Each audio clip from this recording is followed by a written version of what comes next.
Hello friends, good morning. Welcome back to Kadamba Samayal. இன்றைக்கி நம்ம சமையலில் மஷ்ரூம் கிரேவி சப்பாத்தியோட சூப்பராக போகிற ஒரு காம்பினேஷன் தான் எப்படி செய்கிறதுன்னு பார்க்க போகிறோம். வாங்க டக்குன்னு வீடியோக்குள்ளே போயிடலாம்.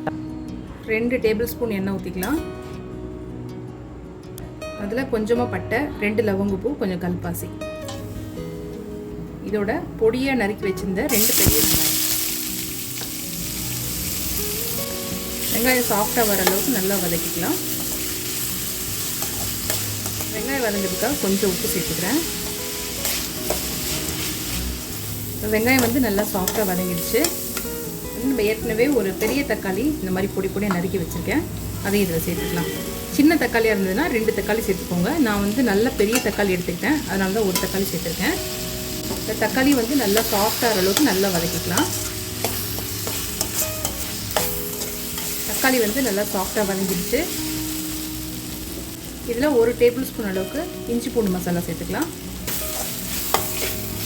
சேர்த்து இதோட பச்சை ஸ்மெல்லும் நல்லா போகிற அளவுக்கு நல்லா வதக்கிக்கலாம்.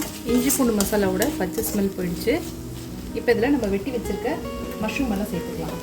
மஷ்ரூம் பார்த்திங்கன்னா இந்த மாதிரி நான் மெல்லிஸாக பட்டையாக சீவி வச்சுருக்கேன். நல்லா கழுவி க்ளீன் பண்ணிட்டு அப்புறம் இந்த மாதிரி கட் பண்ணி வச்சுருக்கேன். இது இதில் நம்ம சேர்த்துக்கலாம். சேர்த்து இது வதக்கிக்கலாம்.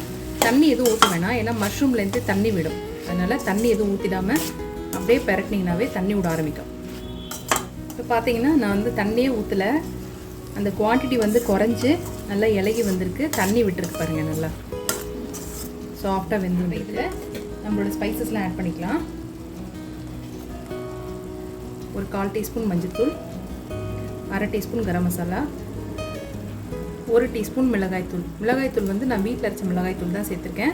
நீங்கள் தனித்தனியாக சேர்த்துக்கிற மாதிரி இருந்தீங்கன்னாக்கா ஒரு 1/2 டீஸ்பூன் தனி மிளகாய்த்தூள், 3/4 டீஸ்பூன் தனியாத்தூள் சேர்த்துக்கோங்க. காரம் கரெக்டாக இருக்கும். இதெல்லாம் சேர்த்து நல்லா கிண்டி விட்டுக்கலாம். அடுப்பை ஃபுல்லாக சிம் பண்ணிவிடுங்க. அப்போ தான் அந்த மிளகாத்தூள்லாம் கருகி போயிடாமல் கொஞ்சம் ஈவனாக அந்த ரா ஸ்மெல் போகும். நல்லா பெரட்டிட்டு ஒரு மூடி போட்டு மூடி வச்சிடலாம். ஒரு 2 மினிட்ஸ் இருக்கட்டும். அந்த மஷ்ரூம் வேகிறதுக்குள்ளே நம்ம இந்த ஐட்டம்லாம் மிக்சியில் அரைச்சி எடுத்துக்கலாம். என்னென்ன எடுத்திருக்கேனாக்கா ஒரு 6-7 முந்திரி பருப்பு, முழு முந்திரி பருப்பு எடுத்திருக்கேன், 1 பச்சை மிளகா, 3 பத்து அளவுக்கு தேங்காய், அப்புறம் ஒரு 1/2 டீஸ்பூன் சோம்பு, பெருஞ்சீரகம் எடுத்திருக்கேன். இது எல்லாமே மிக்சியில் போட்டு நல்லா நைஸாக அரைச்சி எடுத்துக்கலாம். அரைக்க முடியல கொஞ்சமாக தண்ணி சேர்த்து கூட நல்லா நைஸாக அரைச்சி எடுத்துக்கலாம். நல்லா தண்ணி ஊற்றி நல்லா நைஸாக அரைச்சி எடுத்துக்கிட்டேன். இந்த மஷ்ரூம் என்னாச்சுன்னு பார்க்கலாம்.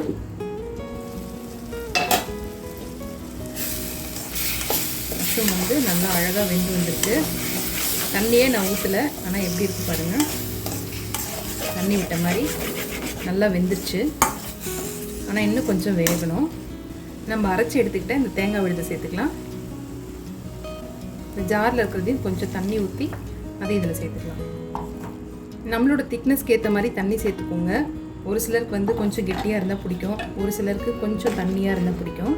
அதனால் உங்களுக்கு எப்படி திக்னஸ் வேணுமோ அதுக்கேற்ற மாதிரி தண்ணி சேர்த்துக்கோங்க.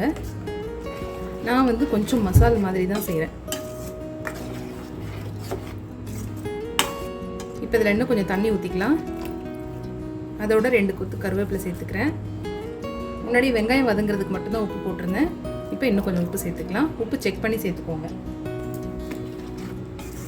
இதெல்லாம் போட்டு நல்லா கலந்து விட்டுட்டு அடுப்பை மூடி வச்சுட்டு ஒரு 5 மினிட்ஸ் நல்லா வேக விட்டுடலாம். மூடி ஓப்பன் பண்ணி பார்த்துடலாம். ஒரு 2 நிமிஷத்துக்கு ஒரு வாட்டி ஓப்பன் பண்ணி வெந்துருச்சான்னு பார்த்து கிண்டி மூடி வச்சுருங்க. இப்போ நல்லா வாசமாக இருக்குது. டெக்ஸ்சர் பாருங்கள் எவ்வளோ சூப்பராக இருக்குது பார்க்குறதுக்குள்ள. இன்னும் 2 நிமிஷம் இருந்தால் போதும், நம்மளோட மஷ்ரூம் கிரேவி ரெடி ஆகிடும். அப்புறம் கூட ரொட்டி போட்டு அதில் வச்சு சாப்பிட்டா அட்டகாசமாக இருக்கும். கிரேவி ரெடி ஆகிடுச்சான்னு பார்க்கலாம்.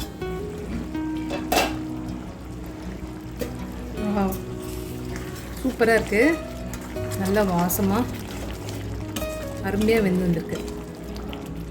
பார்த்தீங்களா, இந்த திக்னஸ்க்கு சப்பாத்திக்கு சூப்பராக இருக்கும். சப்பாத்திக்கு மட்டும் இல்லைங்க, தோசை, இட்லி எல்லாத்துக்குமே ரொம்ப சூப்பரான காம்பினேஷனாக இருக்கும். இப்போ இதில் அடுப்பு ஆஃப் பண்ணிவிட்டு ஃப்ரெஷ்ஷாக கொத்தமல்லி தழையை பொடி பொடியாக கிள்ளி இதில் சேர்த்துக்கலாம். அவ்வளோதான்.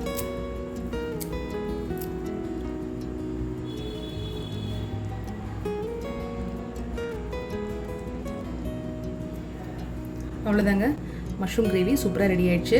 ரொம்ப ரொம்ப சிம்பிளான ரெசிபி தான். கண்டிப்பாக ட்ரை பண்ணி பாருங்கள். ட்ரை பண்ணிவிட்டு எப்படி இருந்ததுன்னு கீழே கமெண்ட்டில் போடுங்க. இந்த வீடியோ பிடிச்சிருந்தா மறக்காமல் லைக் பண்ணுங்கள், ஷேர் பண்ணுங்கள், உங்கள் ஃப்ரெண்ட்ஸுக்கு மறக்காமல் ஷேர் பண்ணுங்கள். இது வரைக்கும் நம்ம சேனலுக்கு சப்ஸ்கிரைப் பண்ணுன்னா மறக்காமல் சப்ஸ்கிரைப் பண்ணிக்கோங்க. இன்னொரு நல்ல ரெசிபியில் உங்களை பார்க்குறேன். Bye friends.